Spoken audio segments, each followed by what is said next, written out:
미래한국당의 미래는 어떨 그림일까요?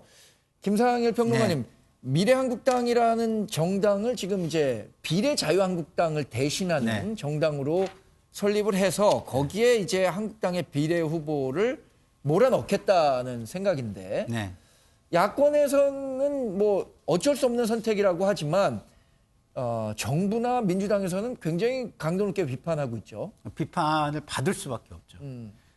어쩔 수 없는 선택이라고 할지라도요. 본인들이 만들면 안 돼요. 어떻게 해야 되냐면 외부의 세력과 연대를 통해서 했어야 되지 이거를 자기들이 주체가 돼서 만든다? 그러면 이거는 국민을 기만하는 거고 분식회계와 같은 분식은 나쁜 거고 불법적인 거거든요. 사실은.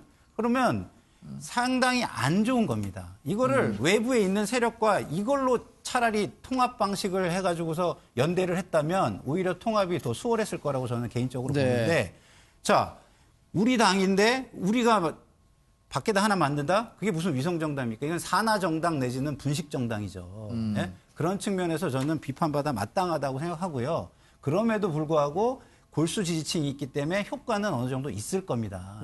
없기는 어려워요. 그러나 그 비난이 지역구에 영향을 줘서 지역구 후보들한테는 불리한 효과를 줄 수도 있을 거라고 저는 봐요. 그렇기 때문에 지금이라도 내부에서 자기네가 주체가 돼서 두 정당을 만드는 방식에 있던 기만적인 거는 좀 배제를 하고 차라리 외부에 적절한 같이 갈 수 있는 연립정당과 함께 이런 거를 추구하는 것이 보다 그 현실적인 방법이다. 저는 이렇게 보고요.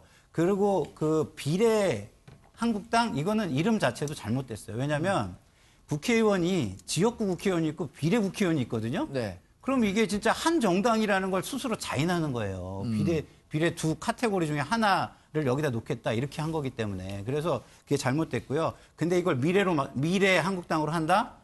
안에 미래를 만들어야지 이름만 미래로 만든다고 미래가 생깁니까? 그거는 저는 그렇지 않다고 봅니다. 민주당과 정의당이 이렇게 강도 높게 비판을 하는 거는 어쩌면은 이 미래한국당이 탄생했을 경우에 상당한 파급력을 가져서 연동형 비례대표제를 그렇게 어렵게 도입했는데 그 효과를 고스란히 미래한국당이 가져갈 수도 있다라는 위기감 때문 아닐까라는 생각도 해봅니다. 그렇죠.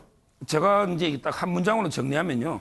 미래한국당의 그 창당은 정당하고 그다음에 그 미래는 밝다. 이렇게 딱 한마디로 정리할 수 있고요. 두 가지만 말씀드리면 바둑 격언에 보면요. 꼼수에는 더 큰 꼼수로 응징하는 게 정수다. 이런 말이 있어요. 결국에 연동형 비례제는 한국당의 비례를 뺏어가지고 정의당이나 군소당 나눠주겠다.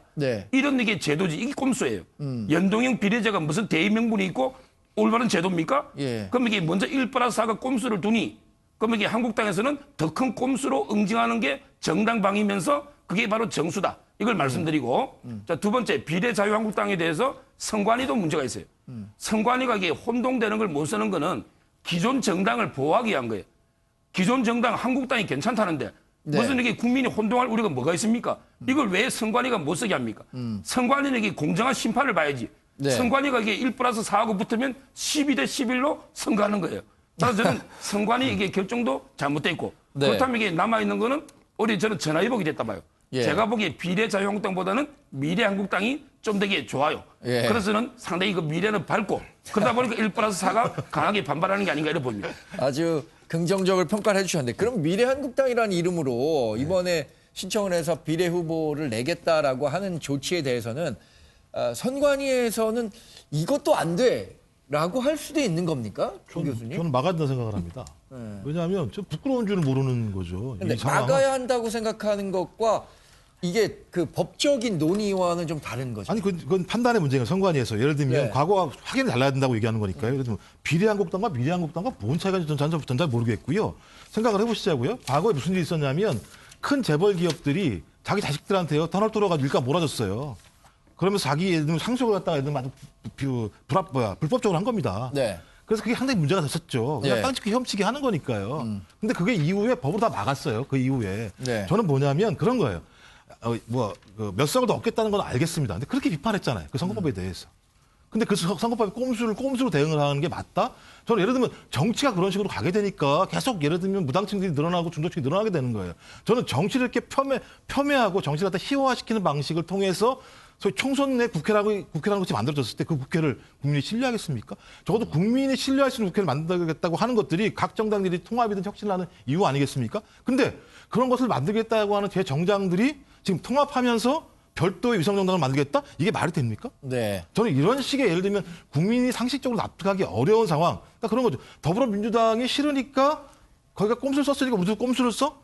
이런 식의 정치가 낡은 정치인 거죠. 왜 이런 정치를 계속 하려고 하는지. 지난 선거도 마찬가지지만 국민의당의 약진을 보십시오. 상황과 조건이 어렵더라도 유권자가 선택하면 약진합니다. 저는 그런 방식의 정권법이 저는 맞는 정치라고 생각을 합니다. 제가 이 정당을 미래한국당이라는 이름을 썼을 때 선관위가 그러면 허락을 해줄 거냐 이 부분에 대해서 여쭙었는데 그건 이제 해주면 안 된다라고 생각하신 거고 근데 그거에 대한 판단은 어떻게 하시는지 뭐 한번 두 분께 한번 물어보죠. 해줘야 됩니다. 안 해주면은 선관위가 이 집권 세력의 눈치를 본다라는 그런 생각이 들어요. 이해찬 대표가 그거 허용하면 안 된다라고 하니까 그 다음 날 조혜주 선관위 상임위원이 나와가지고 가이드라인을 주지 않았습니까? 이거는 유사정당 설립 금지에 관한 규정에 어긋나기 때문에 이거는 좀 곤란하다라는 식으로 얘기를 하지 않았습니까? 그러니까 해외 사례를 보면 이 연동형 비례대표제를 도입했던 국가들이 여하튼 유성 정당들을 다 만들어 갖고 그런 선례가 있거든요. 알바니아나 베네수엘라 같은. 제가 좀만 더 말씀드릴게요. 민주당이 있는데 더불어민주당 정당 설립 허용해줬습니다. 공화당이 있는데 우리공화당 설립 허용해줬습니다. 뭐가 문제입니까? 어떤 비례라는 단어가 정당의 설립과 가치, 이념 이것과 뭐가 다릅니까? 그리고 헌법에는요. 우리나라 정당 설립은 자유고 복수 정당 제도는 보장이 된다라고 되어 있습니다. 교수님께서 아니 이건 꼼수기 때문에 정당을 허용해주면 안 된다라고 얘기하시는 것은 우리 헌법 정신을 근본적으로 부정하시는 말씀이라고 저는 생각이 듭니다. 생각해보니까 우리가 복수노조도 지금 허용을 하고 있네요. 근데 정당법 41조 3항이 그런 게 아니겠습니까?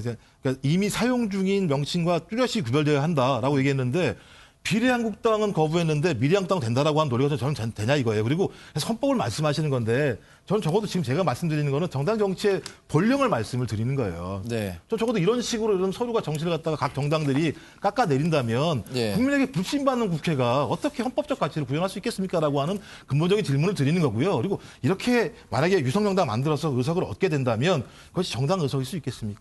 네. 이런 정당을 만들도록 한 것이 전 세계에서 유일한 준연동형 비례대표제라는 대통령제에서는 있을 수 없는 누더기 선거법을 만든 이 집권 세력이 잘못된 것이라 생각이 들고요. 네. 정당법 41조는요. 왜 저런 규정이 두어졌냐면 이미 기존에 설립된 정당이 유사 명칭 정당을 설립을 허가해 줬을 때 상당히 손해볼 거다라는 것 때문에 그 금지 규정이 있는 거거든요. 이건 한국당이 인정하는 거예요. 자, 우리 손해 안 봐. 인정하는 거기 때문에 허용해야죠. 이 논의가 굉장히 뜨거운데 그만큼 이게 중요한 과제인 것 같기도 합니다. 그러나 유권자들이 아까 말씀하신 것처럼 유권자들이 평가할 수 있는 장이 마련될 거라는 생각이 들고요. 오늘 지금 수도권을 중심으로 많은 눈이 내리고 있습니다. 주말 잘 보내시고요. 운전하시는 분은 특히 운전 주의해서 하시기 바랍니다. 고맙습니다.